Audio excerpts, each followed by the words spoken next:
LIC का new pension plus plan क्या है, ये प्लान आप कैसे ले सकते हैं, इसके लिए क्या एलिजिबिलिटी क्राइटेरिया है, कितना प्रीमियम इस प्लान के अंदर देना पड़ता है, कौन कौन से बेनिफिट्स मिलते हैं या फिर कौन से डॉक्यूमेंट की रिक्वायरमेंट होगी ये प्लान लेने के लिए, और इस प्लान के लिए आप कैसे अप्लाई करेंगे और किन किन बातों का ध्यान रखेंगे जब आप ये प्लान लेंगे, तो इन सभी बातों के ऊपर डिस्कस करेंगे दोस्तों इस वीडियो के अंदर। तो चलिए दोस्तों वीडियो को स्टार्ट करते हैं। और दोस्तों सबसे पहले बात कर लेते हैं LIC के न्यू पेंशन प्लस प्लान के बारे में। तो दोस्तों LIC के न्यू पेंशन प्लस प्लान की बात करें तो ये LIC द्वारा 5 सितंबर 2022 को लॉन्च किया गया है और बहुत जबरदस्त पेंशन प्लान है। दोस्तों LIC का न्यू पेंशन प्लस प्लान एक यूनिट लिंक्ड प्लान है, यानी एक ऐसा प्लान है जिसके अंदर आप जिस प्रकार से ऑप्शन सिलेक्ट करेंगे उसी हिसाब से आपके पैसे को मार्केट के अंदर लगाया जाएगा, जिससे जितना भी बोनस या फिर रिटर्न मिलेगा वो आपके फंड के अंदर जोड़ दिया जाएगा।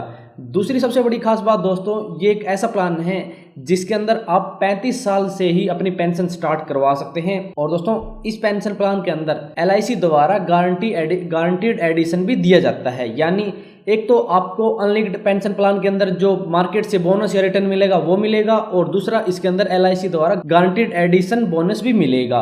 और दोस्तों इस प्लान के अंदर सिंगल प्रीमियम और रेगुलर प्रीमियम के दोनों ऑप्शन मिलते हैं।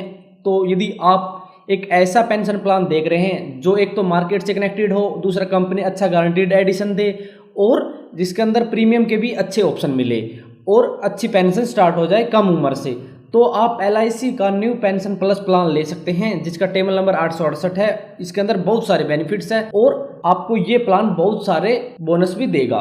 ठीक है दोस्तों, सबसे पहले बात आएगी दोस्तों दी आप LIC का न्यू पेंशन प्लस प्लान लेना चाहते हैं तो इसके लिए क्या एलिजिबिलिटी क्राइटेरिया है, यानी कौन कौन ये प्लान ले सकता है। तो दोस्तों दी एलिजिबिलिटी क्राइटेरिया की बात करें तो LIC के न्यू पेंशन प्लान के अंदर मिनिमम एंट्री एज है 25 साल और मैक्सिमम एंट्री एज है 75 साल, यानी 25 से 75 साल का व्यक्ति कोई भी ये प्लान ले सकता है।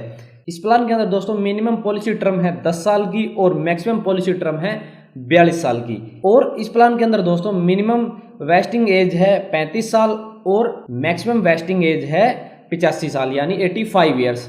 तो यदि आप LIC का न्यू पेंशन प्लस प्लान लेना चाहते हैं तो उसको एलिजिबिलिटी क्राइटेरिया या फिर कंडीशन रिस्ट्रिक्शन पूरे करने पड़ेंगे, तभी वह ये प्लान ले सकता है।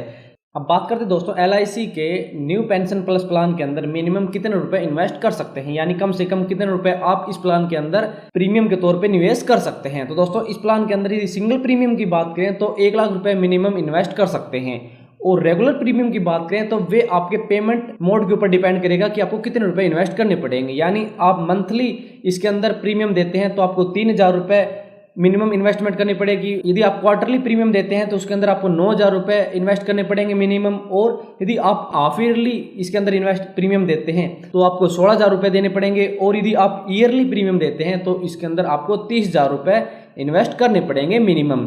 तो आप अपने हिसाब से कोई भी सिलेक्ट कर सकते हैं, मंथली, क्वार्टरली, हाफ ईयरली या फिर ईयरली। रेगुलर प्रीमियम मोड के अंदर और सिंगल प्रीमियम मोड के अंदर हमने आपको बता दिया कि 1 लाख रुपए आप मिनिमम इन्वेस्ट कर सकते हैं। और दोस्तों इस प्लान के अंदर इन्वेस्टमेंट के 4 ऑप्शन मिलते हैं।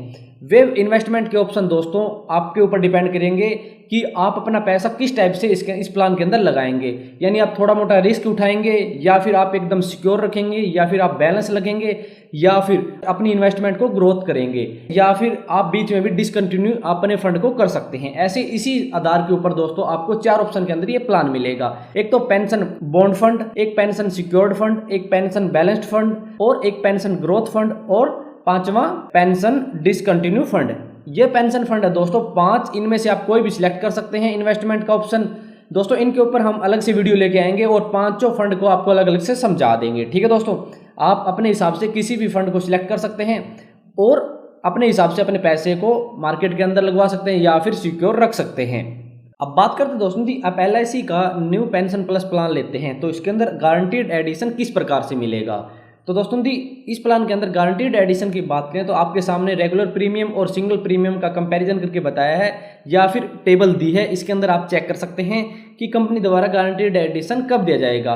इस पॉलिसी के अंदर यदि रेगुलर प्रीमियम की बात करें तो पॉलिसी के 6वें वर्ष आपको पहला गारंटीड एडिशन मिलेगा और वही सिंगल प्रीमियम के अंदर भी मिलेगा, और दूसरा गारंटीड एडिशन आपको पॉलिसी के 10वें साल मिलेगा, यानी 10वें ईयर मिलेगा, और सिंगल प्रीमियम के अंदर भी आपको उसी प्रकार से मिलेगा। ऐसे दोस्तों 11 से 15, 16 से 20, 21 से 25 ऐसे आपको अलग अलग साल के हिसाब से गारंटीड एडिशन मिलता रहेगा।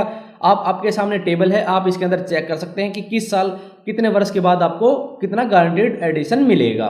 ठीक है दोस्तों, अब बात करते हैं दोस्तों यदि आप LIC का न्यू पेंशन प्लस प्लान लेते हैं तो इसके अंदर आप पॉलिसी के अंदर पार्शियल विड्रॉल कर सकते हैं या फिर नहीं कर सकते। तो दोस्तों आपको बता दें, यदि आप LIC का न्यू पेंशन प्लस प्लान लेते हैं तो इसके अंदर आप अपनी ज़रूरत के हिसाब से पार्शियल विड्रॉल कर सकते हैं। जैसे आप यदि एजुकेशन के लिए विड्रॉल करना चाहते हैं या फिर किसी बीमारी के लिए आप विड्रॉल करना चाहते हैं या किसी मैरिज के लिए आप विड्रॉल करना चाहते हैं या फिर किसी आवास के लिए विड्रॉल करना चाहते हैं, आप पार्शियल विड्रॉल कर सकते हैं। इस प्लान के अंदर आपको पार्शियल विड्रॉल का बेनिफिट्स इस प्लान के अंदर दिया जाता है, लेकिन आप पॉलिसी के दौरान मैक्सिमम 3 बारी पार्शियल विड्रॉल कर सकते हैं और अपनी ज़रूरतें पूरे कर सकते हैं। अब बात आती है दोस्तों LIC के न्यू पेंशन प्लस प्लान के अंदर डेथ बेनिफिट्स किस प्रकार से मिलते हैं। तो दोस्तों जी इस प्लान के अंदर डेथ बेनिफिट्स की बात करें तो मान लो दोस्तों किसी भी अनहोनी के कारण पॉलिसी होल्डर की मृत्यु हो जाती है तो पॉलिसी के फंड वैल्यू या फिर जितना भी प्रीमियम पॉलिसी के दौरान पेड किया गया है उसका 105% दोनों में से जो भी ज्यादा होगा वो पॉलिसी होल्डर के नॉमिनी को दिया जाएगा। यानी एक तो फंड की जितनी भी पॉलिसी का फंड वैल्यू है या फिर 105% प्रीमियम पेड, यानी जितना भी प्रीमियम इस पॉलिसी के अंदर दिया गया है उसका 105%, दोनों में से जो ज्यादा होगा वो पॉलिसी होल्डर के नॉमिनी को दिया जाएगा।